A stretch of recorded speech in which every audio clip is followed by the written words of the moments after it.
সবশেষে একটা কথাই বলতে চাই, আল্লাহর কাছে লাখো কোটি শুকরিয়া যে আল্লাহ তাআলা ঢাকা এয়ারপোর্ট থেকে বাহরাইন প্রবাসীকে পৌঁছে দিয়েছে তার গ্রামের বাড়িতে। তো এখন দেখতে পারতেছেন তার যে মালামালগুলো ছিল উঠিয়েছে নিজ দায়িত্বে, এখন নামাই দিব নিজ দায়িত্বে।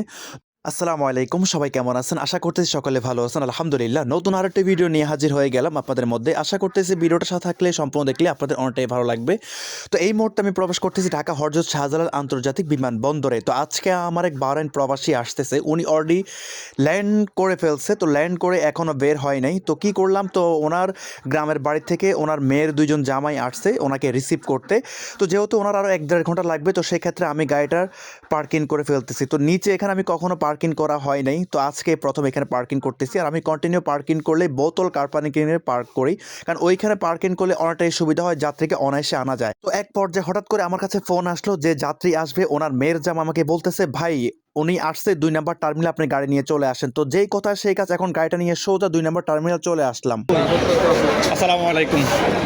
ভালো আছেন? আলহামদুলিল্লাহ। একটু কষ্ট করে একটু এখান ইতিমধ্যে আপনারা যাকে দেখতে পেয়েছেন, যাকে আমি সালাম দিয়েছি, উনি সে আজকের কাঙ্ক্ষিত বাহরাইন প্রবাসী আঙ্কেল। তো ওনার সাথে আমার আগে থেকে কোনো পরিচয় নাই, ওনার মেয়ের জামাইয়ের সাথে আমার পরিচয়। ওনার মেয়ের জামাই কন্টিনিউ আমার ভিডিও দেখে, আর ওনার মেয়ের জামাইয়ের সাথে আমার ভালো একটা সম্পর্ক।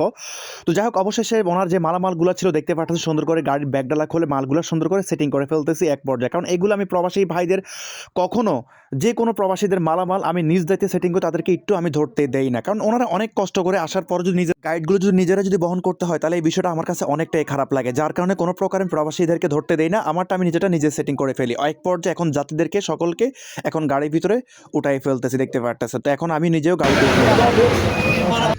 আপনি ল্যান্ড করছেন কটার দিকে? 12:15 লেট হয় না, লেটটা করছে কোনো নাই। আমার কার্টুন মানে কার্টুন পাই না, ব্রিক পিস পাই গেছে। মালার বেশি তো যা আরে বাবা রে, লেট আনে অন্য ফ্ল্যাটের সাথে সেম না না না না না না না না না না সাইডটা আঙ্গুচ একসাথে বলে একটা না হুদা এটি হরে কো চানা দেই না। আমরা জানা আটা ছাড়া আটা ছাড়া আর কেউ নেই। আনাকো পিছে পিছে আগো লোক অবশেষে আমি এয়ারপোর্ট থেকে বের হয়ে যাচ্ছি আল্লাহর নাম নিয়ে, যাতে আল্লাহ পাক সহি সালামতে পৌঁছায় যাইতে পারি। তো এখন রাত বেলা বাজতেছে প্রায় 2টার মতো। আলহামদুলিল্লাহ, আমার সেই কাঙ্ক্ষিত বাহরাইন প্রবাসীকে রিসিভ করে অলরেডি ওনার গ্রামের বাড়ির উদ্দেশ্যে রওনা হয়ে গেছি। তো অবশ্যই ভিডিওর সাথে থাকবেন, সম্পূর্ণ দেখবেন, তাহলে আল্লাহ তাআলা সহি সালামতে প্রবাসীকে নামিয়ে দিতে পারে। অবশেষে ঢাকা শহর পার হয়ে চলে আসলাম ঢাকা চট্টগ্রাম মহাসড়কে। ঠিক মেঘনা নাঙ্গল বন্দর আগে এখানটা ভালো একটা রেস্টুরেন্ট আছে, যে তাজমহল। তো আমার যাত্রী আমাকে বললো যে আমাদের ক্ষুধা লাগছে, যেহেতু আমরা এখনও কেউ কিছু খাইতে পারি নাই। তো এক পর্যায়ে আমরা এখানে ব্রেক দিলাম যে খাওয়া দাওয়া করার জন্য। তো যাত্রী রিসিভ করে ফেলছি রাত প্রায় 2টার মধ্যে। তো এসে আমার কাঙ্ক্ষিত যাত্রী দেখতে পারতেছেন। তো এখন ঢাকা শহর পার হয়ে ঠিক এক্স্যাক্টলি মেঘনার আগে আছি তাজমহল হোটেলে, কারণ রাতের বেলা ঠিকভাবে ভিডিও করা যায় না। তো ইনশাল্লাহ যাতে ভিডিওর সাথে থাকবেন। আলহামদুলিল্লাহ, অবশেষে সেই তাজমহল রেস্টুরেন্ট থেকে খাওয়া দাওয়া সম্পন্ন করে আবার রওনা হয়ে গেলাম সে বাহরাইন প্রবাসী গ্রামের উদ্দেশ্যে। তো একটা কথা না বললেই নয়, বলতে একদমই ভুলে গিয়েছিলাম, আজকের বাহরাইন প্রবাসীর গ্রামের বাড়ি হচ্ছে কুমিল্লা নাঙ্গলকোটে। তো অবশেষে সেই বাহরাইন প্রবাসীর গ্রামের বাড়িতে চলে আসলাম। তো ইতিমধ্যে হয়তো আপনারা লক্ষ্য করে দেখতে পারতেছেন, সেই কাঙ্ক্ষিত প্রবাসী আর তার মেয়ের 2জন জামাই এখন গাড়ি থেকে নেমে যাচ্ছে। আর বেলা বাজছে পর 6টার মতো। এদিক দিয়ে বললো 2টা হর্ন দেন। তো হর্ন দেওয়ার সাথে সাথে তারা এখন একজন পর একজন গাড়ি থেকে বের হতে লাগলো।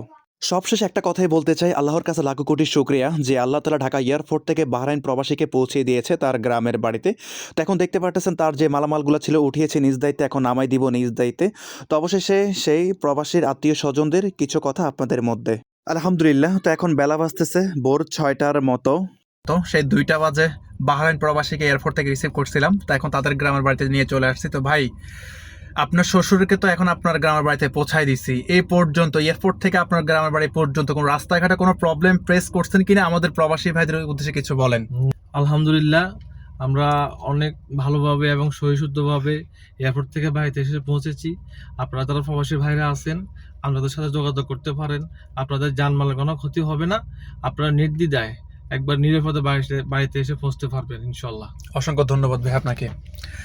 তো ইতিমধ্যে আমার সেই কাঙ্ক্ষিত ভাই কি বলছে শুনতে পেয়েছেন। তো আজকে ভিডিওটা এই পর্যন্তই। আর অবশ্যই ভিডিওগুলো ভালো লাগলে আপনারা শেয়ার করে দিবেন আর পেজটি ফলো করে দিবেন, যাতে সবার আগে ভিডিওগুলো চলে যায় আপনাদের কাছে। আর আমার ইউটিউব চ্যানেল লিঙ্কটা অবশ্যই আমার কমেন্টে দেওয়া থাকবে, অবশ্যই আপনারা লিঙ্কটা ক্লিক করে চ্যানেলটি সাবস্ক্রাইব করে দিবেন।